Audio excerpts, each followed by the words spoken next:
Кутмандуу кечиңиздер менен урматтуу телекөрүүчүлөр, өзүңүздөр билесиздер, Кыргызстанда 2022 жылды тоолордун экосистемасын коргоо жана климаттык туруктуулук жылы деп жарыялоо жөнүндө жарлыкка президент жыл башында кол койгон. Андан көп өтпөй мартты ортолоп Жашыл Мурас улуттук компаниясы жарыяланып, анын алкагында өлкөнү жашылдандыруу боюнча иштер колго алынып, көчөттөр отургузула баштаган.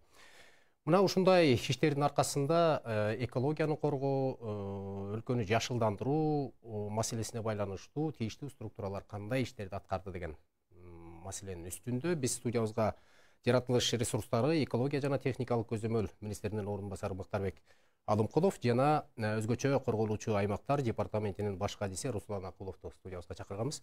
Саламатсыздарбы, урматтуу меймандар, куш келипсиздер. Мыктарбек Сатылганович, сизден баштайм. Деги эле ушул Жашыл Мурас улуттук компаниясы старт алгандан бери кандай иштерди аткардыңыздар? Деги эле ушул экологияны коргоо жаатында алгылыктуу өлкөдө кандай иштер аткарылып жатат? Рахмат, саламатсыздар, урматтуу телекөрүүчүлөр. Сиздер жакшы билесиздер, былтыр 2021 жылдын аягында президентибиз урматтуу Садыр Нуркожоевич Глазго шаарында климаттын өзгөрүшү боюнча саммитке, мамлекет башчыларынын саммитине катышып келген. Андан кийин ошол жерде ошердин чечими кабыл алынып, андан кийин 76-чы Бириккен Улуттар уюмунун башкы ассамблеясынын 76-чы сессиясында ошол барган мамлекеттерди демилгелеп, анын ичинде биздин президентибиз да демилгелеп, дүйнө жүзүндө быйылкы жылды ушу эл аралык тоолор жылы деп жарыялоо боюнча чечим кабыл алынды. Анан ошонун алкагында 31 январь 2022 жылы Кыргыз Республикасынын президентинин жарлыгы менен Кыргыз бизде 2022 жыл тоолордун экосистемасын коргоо жана климаттын туруктуулугу жылы деп белгиленди. Ошол жарлыкта Кыргыз Республикасынын министрлер кабинетине тапшырма берилген. 1 мартка чейин кандай ушул жарлыкты ишке ашыруу боюнча жол картасын иштеп чыгуу боюнча. Ошол жол картасын иштеп чыгууда жол картасы ошондо Кыргыз Республикасынын министрлер кабинетинин 1 марттагы тескемесинде жол картасы иштелип чыгып бекитилген. Ошондо жол картасы 59 пункттан турат. Ошонун 1-2 пункттары, 1 пункту ошол Жашыл Мурас деп жол картага киргизилген. Анан өзүңүздөр жакшы билесиздер, 12 март 2022 жыл быйылкы жазда президентибиз урматтуу Садыр Нуркожоевдун катышуусу менен бизде быйыл шаардын чекесинде Аларжа жаратылыш паркы бар. Ошол жерде ийне жалбырактуу көчөттөр отурулган 3600. Эми бул маселе кандай идеядан келди? Биз өзүңүздөр жакшы билесиздер, дүйнө жүзүндө климаттын өзгөрүшү байкалууда. Экологдор эмес, жалпы элибиз байкап атат, кургакчылык болуп атат. Ошонун негизинде бул бир эле Кыргызстандын дагы мындай көйгөйлүү маселе эмес, дүйнө жүзүндөгү масштабтуу маселе болуп калды да. Ошондон кийин мынакей оондо бул маселе колдоо таап, анан бизде ошол Жашыл Мурас кантип жок дегенде ушул климаттын өзгөрүшүн токтотуу, сактап калуу, токтотуу максатында ушул жаңы идея биздин бул дагы биздин президентибиз Садыр Нуркожоевдун Жашыл Мурас деп. Сиздер жакшы билесиздер, бул биздин мынакей Кыргыз Республикасы өзүбүз баардыгы жашап жаткан кыргыз мамлекети башкалардан өзгөчөлөнүп ата бабабыздан жакшы жер, баягы баардык табиятка мындай этият, аяр мамиле кылуу бул ата бабабыздан келген баягы эме да мурас болуп келген. Анан кийин ошону улай, анан Жашыл Мурас. Эми 30 жылдын ичинде билесиздер, мамлекетте өзгөчө көз карандуу мамлекет болуп бөлүнгөндөн бери элдин жашоо турмушу оор болду. Мынакей жаратылышка болгон ачык эле айтыш керек, кыянаттык менен мамиле кылынып келди. Тоолорубуз, кен байлыктарыбыз, мынакей жашыл токойлорубуз, башка өсүмдүктөрүбүз, жан жаныбарларга баардыгына кыянаттык мамиле болуп келди да. Анан азыр мынакей президентибиз ошол көйгөйлөрдү убагында эметип, анан ошо Бириккен Улуттар уюмунун да көтөрүп чыгып, анан ошо колдоо таап, Анан мынакей ушул жашыл мурас ушу мамлекетибизди кандай ата бабаларыбыздан кандай мурас алып келсек жашыл ошону улап кетүү максатында азыр иш чара жол картасы такталган да. Республика боюнча ошо 1 жылга мына жакындап калды жашыл мурас. Кийинки мартта 2023 жылы мартта 1 жыл болот. Бүгүнкү күнгө чейин кандай иш аткарылды? Көчөттөрдү отургуза алдыңыздарбы көп эле? Эми көчөттөрдү отургузуу иш чарасы башында айтып өттүм, 2 мартта башталды. Андан кийин кайсы жерлерден көчөттөрдү кайдан алып отургузуу маселеси турду. Анан азыркы күндө 5 миллион 400 миңден ашык республика боюнча көчөттөр отургузулду. Кандай түрлөрдө отургузулду? Эми баягы биздин Кыргыз Республикасы өзү мындай жаратылышыбыз эме болгону менен ар бир областыбыздын региону климаттык шарт өзгөчөлүктөр бар. Мисалы Баткен менен Нарынды салыштырып болбойт, Көлдү менен Чүйдү салыштырып болбойт. Ошентип анан өзүнүн жер шартына жараша көчөттөрдүн ошо кайсы жерге өсүп кетүүсү боюнча алардан сунуштар келип түштү. Ошолорго жараша биздин мынакей аны экологдор өзүлөрү аныктайбы, Аны экологдор башка адистер обязательно адистер аныктап берип кайсы жерге кандай көчөт отуруш керек. Мынакей ийне жалбырактууларды боюнча мынакей Чүйдүн бооруна, Нарын тарапка, Ысык көл тарапка бардыгына ошол жактарга отургузулду. Жанагы мөмө берүүчүлөрдү болсо мынакей Ош тарабына, өлкөнүн түштүк тараптарына көбүнчө ошол жактарын ордун алды да. Анан кийин жаз жалбырактуулар отургузулду. Анан жалпы саны азыркы боюнча Чүй областы 1-орунда, ушу 1 миллион 400 миңден ашык көчөт отургузулду. Экинчиси Баткен областы болуп атат 1 миллион 200 миңден. Анан кийин Жалал Абад областы, Ош областы болуп бардык жерлерге жердин эмесине климаттык эмесине жараша, шартына жараша ошого тийиштүү көчөттөр отургузулду. Бул жерде көчөттөр өзүбүздүн көчөттөр эле өзүбүзгө отургузулдубу же сырттан да алынып келдиби? Сырттан да келгендер болду, бирок алар питомниктерде кармалып атат азырчы. Бирок өзүбүздөн быйылкы жылкыга мынакей бизде мамлекеттик жаратылыш парктарында питомниктер бар. Ошолордон мынага аталган көчөттөрдү биз бердик. Мурда биздин карамагыбызда эле Токой чарбасы алардан алышты. Анан кийин баягы жеке питомниктер бар да, ушул 3 багытта, анан 4-чү багыты ушул сырттан дагы алынып келинди, бирок быйыл баягы эксперимент катары питомниктерде кармап атабыз. Анан кийин отургузуунун шарты кандай болду? Жазга отургузуу болот, анан күзгө отургузуу болот. Мынакей быйылкы эмеде ушул жазда башталган акцияда компанияда бүгүнкү күнгө мына 26-июлга 5 миллион 400 миң болуп атпайбы? Анан күзгү отургузуу бар, баягы азыркы бизде келген маалыматтар боюнча азыр жерлер дайындалып атат, көчөттөрдүн саны такталып атат. Кудай буйруса быйылкы жыл күзгү менен ушул компаниянын аягы менен 7 миллион көчөт отургузабыз. Рахмат, азыр бизде өзгөчө корголуучу аймактарга мына парктар, коруктар келет, мынакей ушуларды коргоо боюнча жана ал жерде өзгөчө коргоого алынуучу жаныбарларды сактоо, аларды көбөйтүү боюнча кандай иштер жүрүп жатат бүгүн күндө? Бул абдан жакшы суроо болду.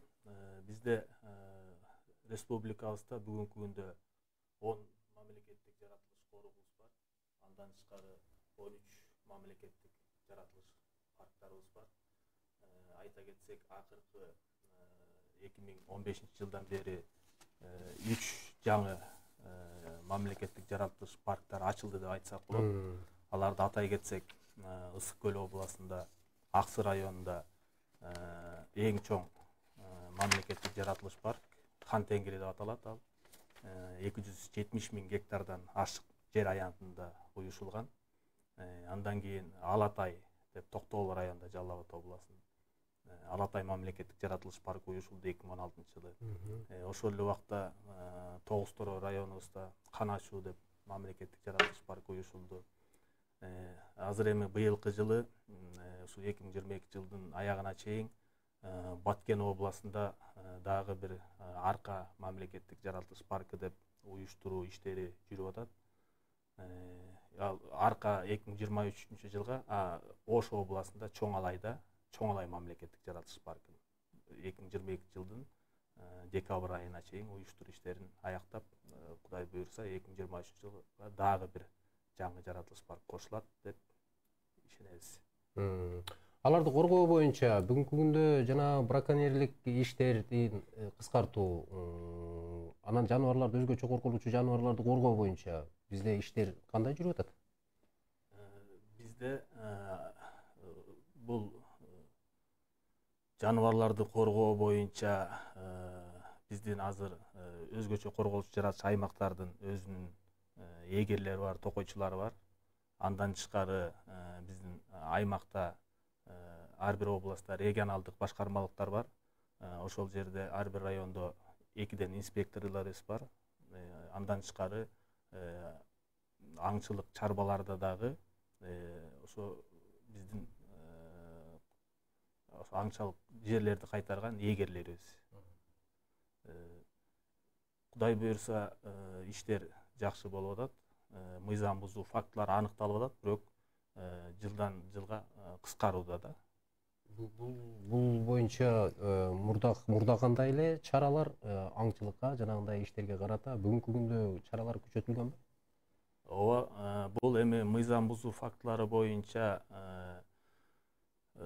атайын өкмөттүн токтому менен бекиген тартиптери бар. Эгер баягы мыйзам бузуу кызыл китепке кирген жаныбарды мыйзамсыз аңуулоо менен атып алса, ага айып көтөрүлгөн. Бул эгер кызыл китепке кирген жаныбарлар болсо 1 миллион сомго чейин айып төлөнөт. Кошумчаласаңыз болот. Өзгөчө эгерде өзгөчө корголуучу жаратылыш аймактарынан сырткары болсо өзүнчө тариф болуп калат. Эгерде өзгөчө корголуучу жаратылыш аймактарынын ичинде атылып кала турган болсо, анда экеси тариф башкача болуп кетет да. Мисалы, сыртында атылып калса 1 миллион боло турган болсо, ичинде болуп калса 2 миллион болуп калат. Ушундай болуп да. Экеси көтөрүлүп калат. Ошондой бар. Анан экинчисинен мынагыл айтып атпайсызбы, өзгөчө корголуучу жаратылыш аймактарында азыр браконьерство деп атабыз. Биз азыр муну 2015-жылдан депутаттар дагы демилгелеген ушу мораторий киргизүү боюнчачы аңчылыкка. Анан азырда ошол маселе жогорку кеңештин депутаттары тарабынан көтөрүлүп атат. Бизде келип түштү маселе ошол мыйзам долбоору. Анан кийин азыр карап атабыз. Карап туруп, эгерде баягы саны азайып кете турган болсо, ошого жараша мораторий киргизет. Бирок мен ошол эмеде азыр комиссия түзүлдү, мен ошонун ичиндемин. Анан күзгү санак болот.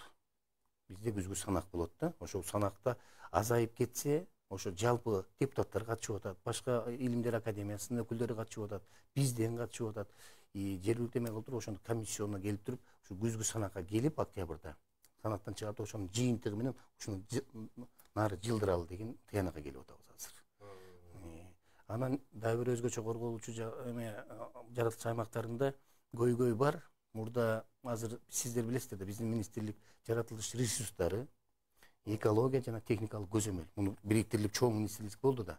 Мурда экология өзүнчө болуп, тиги жаратылыш ресурстары өзүнчө болуп. Анан ошол баягы Кыргыз Республикасынын да баягы гендер боюнча ошол уруксат кагаздары берилип кеткен. Ошол өзгөчө корголуучу жаратылыш аймактарынын ичинен дагычы берилип кетип, анан ошону казуу же ошону алуу боюнча дагы. Бирок аекте эгерде өзгөчө корголуучу жаратылыш аймактарында өзүнө тиешелүү гана ошол өзгөчө корголуучу жаратылыш аймактарынын ишмердигине гана байланышкан гана иш-чараларды жүргүзүүгө же болбосо объектилерди курганга мыйзам жол берет да.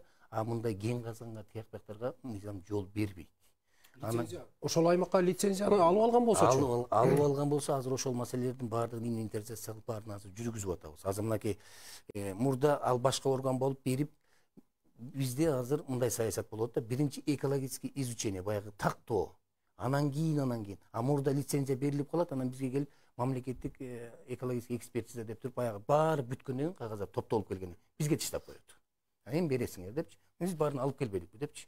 Эми кайра тартипти башкача кылалы деп. Биринчи кайсы жерден кен чыгып атса, кайер экен жеринен ошол жерди тактап экологический биринчи мамлекеттик экспертиза ошонун башына коелу депчи.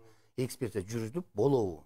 Анан кийин эгерде болбойт деп терс корутунду чыга турган болсо, анчеке лицензия да берилбейт, башка иш аракеттерди жүргүзүлбөйт. Сиз эми азыр өзгөчө корголуучу аймактар жөнүндө айтып атасыз да. Ооба. Анан эми азыр сиз өзүңүз жакшы белгилеп кеттиңиз, азыр инвесторлор бизге келсин, бирок келген инвесторлор эле тоо-кен казуу иштерине, кен казуу иштерине көбүрөөк кызыгышат экен да. Анан бизде эми Кыргызстан кенге бай да, ошон үчүн тоолорду казганга башка биз үчүн эми жер астындагы байлыктан дагы жер үстүндөгү байлык өтө баалуу болуп атат, экологиябыз баалуу да. Анан ошо лицензия берүү иштеринде сиздерден ошо өзгөчө корголбогон аймактар деле биз үчүн баалуу да. Бир жагынан жашыл мурас деп өлкөнү жашылдандыра албай атсак, бир жагынан касып талкалап баягы биз отуруп бузуп койгон көчөттөрдү алар үчүн жер астындагы байлык мүнөздүү болуп атпайбы? Анан ошолорго карама каршылыкты күчөтүү чаралары барбы мүмкүн? Күчөтүлгөн чаралар бар. Азыркы мындай эгерде биринчи баягы издөө деп коет, поиск деп коет да, анан разведка деп коет. Анан кийин акырында келип анан разработка депчи, ошо кендичи. Анан ошол ар бир этабынан келатканда, этабын өткөндөн кийин акырында келип туруп ошол жасалган жерлер, бузулган жерлерди рекультивация деп коет. Кайра калыбына келтирүү. Ошол иш чараларынан аксап калып аткан учурлар бар. Казып коюп, таштап коюп кетип калгандар бар. Аңдөң кылып казып койгондар бар. Ал боюнча жергиликтүү элден, башка жанагы илимдер академиясы же башкалардан көп жактардан, тараптардан андай келген баягы ушундай кылып атат деген эмелер көп сунуштар бар да. Ушу мыйзамдын талабы аткарылбай атат. Казган убактагы депчи. Эми азыр биздики баардыгы жолго коюлуп атат, Кудай буйрса, экологический кодекс дагы, кодекс анедирак деп атат, баягы жер байлыктары боюнча дагы кодекс азыр Кудай буйрса мынакы күзүндө, сентябрда депутаттар келип калса, ушуларды өткөрүп алсак жолго салынып калат да. Кандай иш жүргүзүлөт, кандай чараларды күчөтүүнүн жолдору коюлат. Баягы бүттүгү ошол азыр мурда чаржайыт болуп калып, ошону азыркы ушул эки кодекс ишке кирип, депутаттарыбыз кабыл алып калса, анда мына азыркы чаржайыт кылып аткан кен байлыктарыбызга болгон жанагы өзгөчө коргоо жаратчы аймактарында болгон эмелердин баардыгы жолго салынат. Азыр тартипке келип атат. Өзүңүздөр жакшы билесиздер, эми мына биздин биринчи биздин өзүбүз мынакей февраль айынан баштап толук кандуу иштей баштадык. Мурда баягы бир жылдын ичинде мамлекеттик органдарды реформалоо боюнча биринчи агенттик, анан госкомитет болдук. Анан өзгөчө кыргалдар министринин карамында болуп калдык. Анан азыр министерство болуп баардыгын бириктирип, кен байлыктарды контролдоо, аларды жанагы уруксат кагаздарын берүү бир колго топтолду да, бир колго топтолду. Эгерде мурда башка министрлик болсо, биз болсо экология башка министрлик болсо, башка министрлик өзүнүн жобосу менен өздөрү иш алып барат да, шылтап коюп, алар ошончо. Эми азыр бир жерге топтолду, кандай кылыш керек? Биринчи изучение кылыш керек. Анан гана жана уруксат кагазын берип берсе, ошондо баягы тартип да бир болот, контроль да жакшы болот. Сиздерге болгон жоопкерчилик дагы чоң. Жоопкерчиликтен да коркосуздар, туурабы? Бир жерге биринчи башынан баштап баягы ошол кен казуу боюнча, башка иштердин баардыгы боюнча өзүбүз биринчи баштадыкпы, аягына чыгарабыз. Жоопкерчилик бир органда болот да. Жыйынтыгында биз жооп беришибиз керек. Биз өзүбүз жооп беребиз. Бердикпи, аягында жоопкерчилик дагы. Жоопкерчилик да бизде болот. Эми кептин баары азыр эми эмне башка элден келген инвестор өзүнүн касчу нерсесин касып алып кете берет да. Ал аягында эмне зыян болуп атат, экологияга, ошо жергиликтүү калкка кандай зыян болуп атат деген маселе эске алынбай калган учурлар буга чейин көп эле болбоду биздин эгемендүүлүк тарыхыбызда, туурабы? Канча нааразычылык акцияларына чыгышты, канча нааразы болуп айтып жүрүштү, бирок кээ бири эске алынса, кээ бири эске алынбай келди. Мына ушунун негизинде азыр сиздерде көбүрөөк мындай бир орусча айтканда возможность көп да. Мындай соц тармактардан көрүп деле мүмкүнчүлүккө жараша жоопкерчилик да бар. Анан бир жагы ошондой нерселерди көргөндө, фактыларды алдыңыздарга алаканга салгандай салып көрсөтүп берип аткан учурларда да буга чейин мындай бир реакция жок болгон да. Сиздерден азыр ошондой иштер кандай колго алынган? Эми азыркы мынакей жаратылышка болгон мамилени өткөндө мынакей сиз менде ала келдим, азыр коомдук инспекторлор депчи, буйрук менен жобосу бекитилди. Анын төрагасы мен республика боюнча, анан кийин алардан баягы экология болгон күйгөн активист, патриот адамдарчы, патриот республиканын баардыгы эгерде ар бир айылга чейин чүрөлдөп атабыз. Эгерде бир айылда бир коомдук инспектор болсо, ошол бизге патриот да. Ал баардык информацияны берип турат, тигинтип болгон эмени ошентип ушуну жайылтсак, ушуну эмени институт жайылтсак, анда бизге экология болгон, ошону коргоо болгон иш-чаралар жакшырат да, жакшырат Кудай буйрса. Анан кийин азыр мына мурдагыдай эч ким баягы мыйзамсыз аңчылыктан коркуп калды. Анткени ошо жергиликтүү элдин активдүүлүгүнөн жаратылышка болгон, жаратылышты коргойлу деп баягы өз алдынча чыгып кетип тигинткендер уже токтолду. Анан азыр мынакей жапайы жаныбарлардын эмеси саны көбөйө баштады Кудай буйрса. Анан эң негизгиси өзүңүз жакшы билесиз, бир тарабы бузулса, жаныбарлар менен өсүмдүктөр дүйнөсүнүн экөөнүн балансы бузулса, значит анда экология бузулат. Туурабы? Мынакей тоонун башында мөңгү бар. Ал агып түшөт, агып түшкөндөн кийин ал баягы тоо таштардын баардыгын, анан кийин баягы ошол жерде өскөн өсүмдүктөрдүн жаныбарлардын ал азыгы болуп эсептелинет, суу. Ошол жакта өсүмдүктөр өсөт, жаныбарлар жүрөт. Эгерде бир жагына кыянаттык мамиле кылып койсоң, анда баланс бузулат. Катастрофа болот. Ошондой. Ошон үчүн азыр Кудай буйрса иштер жүрүп атат. Буну министрибиз бул тарапта аябай чоң багытта иштерди алып барып атат. Мынагы эң негизги бизге мына биздики эми жагы инспекторлор деп атпайлыбы? Штаттагы инспекторлор, айлык алып иштегендерчи. Аларды саны аз болуп калып атат. Эгерлерибиздин, например, бир ахот чарба деп коет, 100 гектарга бир эгер болуп калып атат. 100 гектарга жетише албай калат. Ошого эң жакшы жардам берген ошол коомдук инспекторлор болуп атат да.